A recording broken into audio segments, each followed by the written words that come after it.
Salut à tous, nous sommes le jeudi 26 mars 2020. Vous regardez la revue de presse sur JDC Plus TV. Comme depuis un bon moment, le Covid-19 met en confinement toute autre information et se retrouve en une de tous les tabloïds parus en kiosque ce jour. Cameroun Tribune nous fait savoir qu'en ce qui concerne la lutte contre cette pandémie au Cameroun, fini la douceur et place à la fermeté. Le journal de Marie-Claire Nana renseigne qu'au cours d'un point de presse hier à Yaoundé, les ministres de la Communication et de la Santé publique ont indiqué que tout allait désormais être mis en œuvre pour l'application rigoureuse des mesures de restriction édictées par le président de la République. De l'autre côté, le quotidien Mutation décline ce que pourrait coûter au Cameroun un confinement total si à jamais cette option est prise en compte pour contenir la propagation du coronavirus au Cameroun, d'où son titre « Confinement total, l'addition s'il vous plaît ». Alors, le Cameroun est-il prêt à supporter les conséquences d'un confinement total? Le journal se prononce en pages 4 et 5. Ajouté à cela, il présente les expériences de certains pays africains.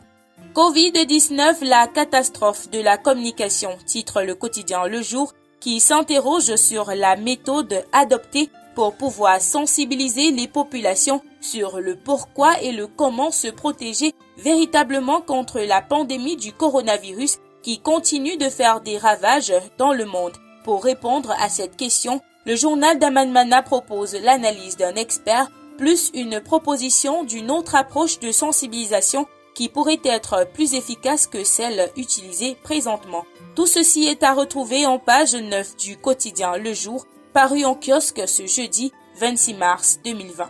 Le Jour parle également du dispositif de lutte contre le coronavirus dans les banques. Est-il effectif? À quel degré respecte-t-on les mesures de distanciation dans les décaissements des salaires?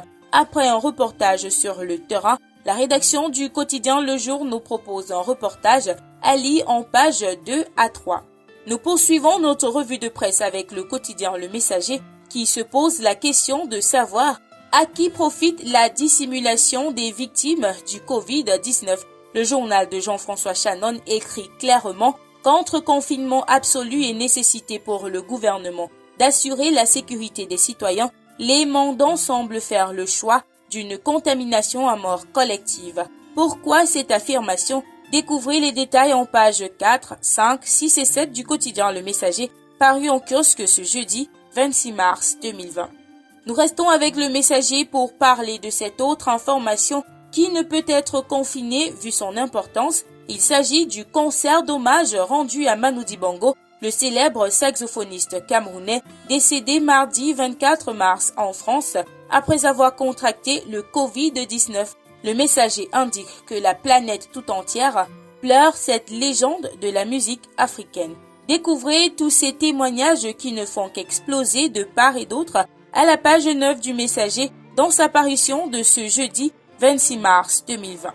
Et puis terminons avec Émergence qui parle de ce que coûte la prise en charge des patients Covid-19 au gouvernement camerounais. Le quotidien indique que d'après le professeur Pierre-Joseph Fouda, directeur de l'hôpital central de Yaoundé, abritant un centre d'isolement pour patients Covid-19, par jour, le gouvernement dépense 300 000 francs CFA sur un patient, soit 4 200 000 francs CFA pour 14 jours. Pour plus de précisions, lisez la page 5 du quotidien Émergence, paru en kiosque ce jeudi 26 mars 2020.